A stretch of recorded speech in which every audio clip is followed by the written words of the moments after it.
Good morning, ladies and gentlemen. My name is John Highbush, and I have the honor of being the Executive Director of the Ronald Reagan Presidential Foundation and Institute. It is my privilege to welcome the Secretary of Defense and the Small Business Administrator to the Reagan Library today. We are truly in the heart of it. This room is where scholars who visit the library conduct their archival research on our 40th president. We are honored that the Department of Defense and the Small Business Administration chose the Reagan Library to announce their new joint initiative incorporating more small businesses into our national security ecosystem. It's an issue that the Reagan National Defense Forum has focused on for years, work that led to our Reagan Institute launching a new program on the National Security Innovation Base earlier this year. The innovation sparked by American business is the lifeblood of our national power. President Reagan knew that.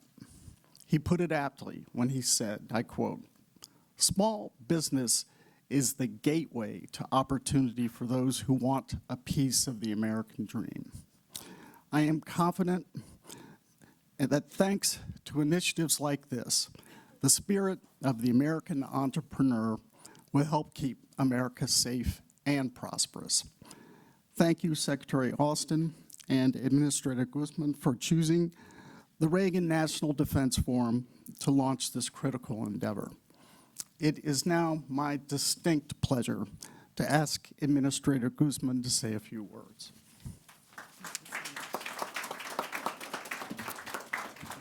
Thank you so much, John. Appreciate that. It's great to be home. I'm from the La Crescenta Valley, so it's good to just be in this beautiful mountainscape. But appreciate your leadership at the Reagan Presidential Foundation and Institute. It's my honor to be joined by Secretary Austin. I greatly appreciate the DoD's partnership to propel and support small businesses and entrepreneurship. And I also want to thank Undersecretary Heidi Shue, who's here, as well as Jason Rothji as well. Oh, there he is. And who have worked and partnered with my team, including my Associate Administrator, who is here today, Bailey DeVries. She leads my Office of Investment and Innovation, and she, alongside Jason, has been a critical architect of the initiative today. I'm Isabella Casillas-Guzman. As I said, I'm the 27th administrator of the SBA, and I've spent my life with small businesses and startups, starting from a family-owned business when I was very young, to advising founders and starting my own businesses, and now serving as the voice of small business in the President's Cabinet. And I'm proud to lead the SBA, which was founded over 70 years ago in the Eisenhower administration to ensure competition and innovation in the U.S. economy through entrepreneurship, through small business. We are the federal agency that propels small business growth each year with over $40 billion in capital outlays, as well as connecting hundreds of thousands of small businesses to technical assistance, resources, counseling, and growth opportunities through contracts and trade and digitization. We also scale when disasters happen to help individuals, businesses, and nonprofits recover from a natural disaster, or most recently, COVID. And one of the less known but highly impactful and long-standing programs of the agency is the portfolio of capital, both debt and equity investment, as well as innovation.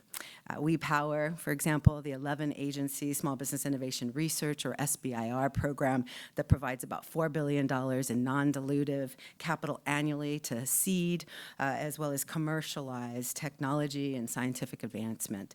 This is the cornerstone of our current and ongoing partnership with DoD since it was founded over 40 years ago. And we also license and fund 300 small business investment companies, SBICs as we call them, which currently manage over $37 billion in both SBA, federal, as well as private capital in the marketplace. And the program is the basis for the expansion of our partnership today.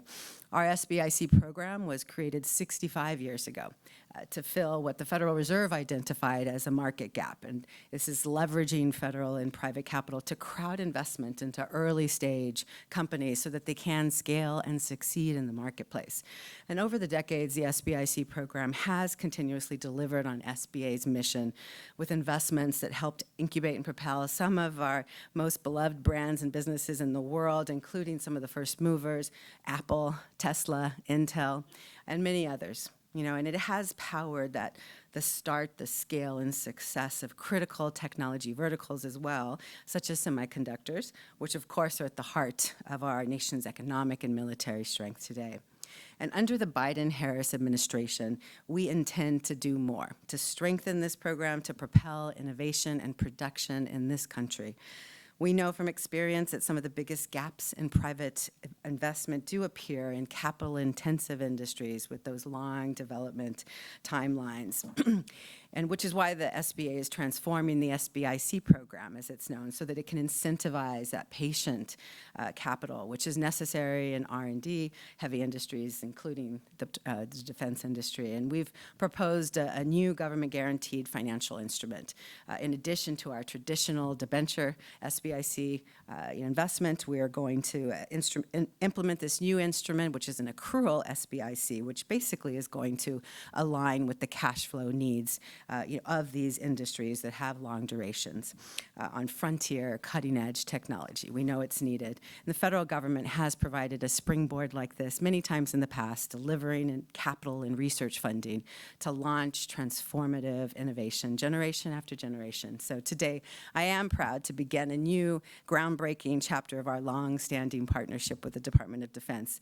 And I'm especially grateful to be here today with the great leader who I enjoy partnering with, who has dedicated his career to our nation's defense and who gets the need for small business and entrepreneurship to support economic prosperity for all. It was clear from the very first time I met him.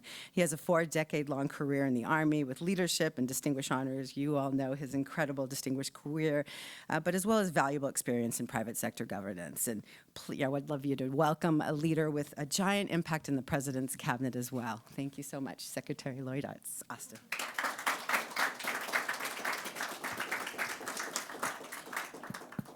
Yes, I know this microphone is adjusted for normal people, but I'm going to have to make an adjustment there.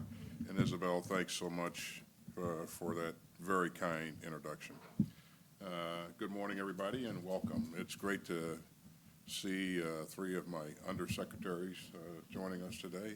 Heidi Shue, who is largely responsible for a lot of the energy that went into our efforts here. Bill LaPlante kept us between the yellow line and the white line in the road there. And so, Bill, thanks for everything you've done. And Gil, you do so much to make sure that we have the right people, the right talent lined up to support us. And I want to thank the administrator for all that she does to promote and support American small businesses. And I know that this work is personal to you, as you said. You are the daughter of a small business owner, and you've been doing this for some time, and it's great to have somebody with your experience, your heart, your dedication lined up against this very, very important effort. But under your leadership, SBA has distributed hundreds of billions, as you pointed out, in financial relief, helping small businesses keep their doors open throughout the pandemic. You know, the Small Business Administration and the Department of Defense, as Isabel said, have worked together for decades to provide capital for small businesses. And cooperation with America's vibrant business sector has always helped us to maintain our enduring technological edge, which is the foundation of our military edge. America's businesses, research institutions, and private capital providers have long worked shoulder to shoulder to tackle tough problems and deliver for our warfighters. Today, the Department of Defense depends on private capital to develop and commercialize critical technologies for our troops. Unfortunately, private markets don't always have incentives to invest in these technologies, which often require longer-term investments. And our friends in private capital cannot respond alone to major shifts like global supply chain disruptions. And so without access to capital for the time that it takes to develop key new technologies, those innovations could die on the vine, or our competitors could get there first. So we're looking for new and creative approaches to sharpen our edge. And that's why earlier this week I announced the creation of the Department's Office of Strategic Capital. This important office will partner with the private sector to increase the amount of investment capital available to critical technology companies that otherwise wouldn't get the necessary resources.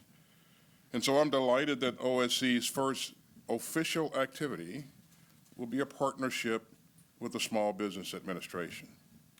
And today, we're signing a declaration of intent to create the Small Business Investment Company Critical Technologies Initiative. And this is a major advancement in the relationship between DoD and SBA. It will allow our agencies to work together to build trusted investment funds, to align and scale private capital in support of national security priorities. This will help secure funding for critical areas for national defense and ensure that our warfighters get the capabilities they need before they need them. As you heard the administrator say, pioneering companies like Apple and Cray Research and Sun Microsystems all once benefited from early-stage investments by funds supported by SBA's Small Business Investment Company program. Now, working with SBA, the Office of Strategic Capital will have access to this powerful tool of innovation. And this partnership is the first of several new initiatives that will focus on investing in America's technological advantage. The department has a long and proud tradition of cooperation with the private sector. But you know, we can't take that for granted. So we're going to continue to find innovative ways to explore the next frontier of critical technology in the service of U.S. national security. And we can't do this without our friends and partners in the private sector and across the U.S. government, including the Small Business Administration. So thank you for all that you do to protect our troops and to keep this country safe. And I look forward to continuing this great partnership. So let's get about the business of making this official.